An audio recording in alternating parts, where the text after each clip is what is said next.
तीर्थ यात्रा कौन नहीं कर सकता?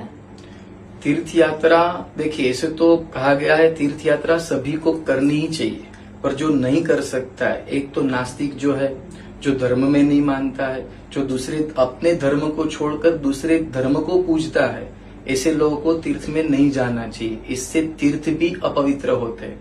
कहा गया है तीर्थराज इन सभी पर क्रोधित हो जाते हैं। जो मनुष्य नास्तिक अवस्था में है, धर्म को नहीं मानता है, अपने जो कर्म को है उसका पालन नहीं करता है, अपने स्वाध्याय को, अपने अध्ययन को जो नहीं करता है प्रतिदिन, ये सभी मनुष्य को तीर्थ में कभी भी पांव नहीं रखना चाहिए।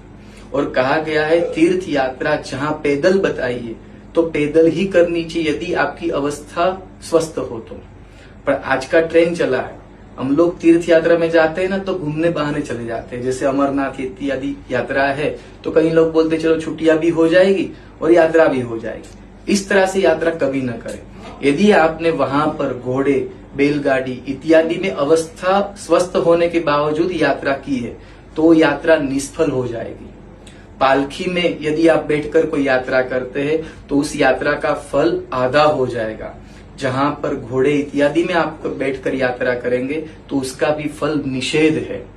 यदि आप स्वस्थ है, पूर्ण रूप से आप चलकर यात्रा कर सकते हैं तो आपको चलकर ही वो यात्रा पूर्ण करनी चाहिए, तभी आपको यात्रा का पूर्ण फल प्राप्त होगा। और कहा गया है कि यदि कोई जगह में आपने पाप किए हैं तो तीर्थ में जाकर उस पाप की निवृत्ति आप कर सकते हो। अन्य क्षेत्रे कृतम पापम तीर्थ क्षेत्रे विनश्यति।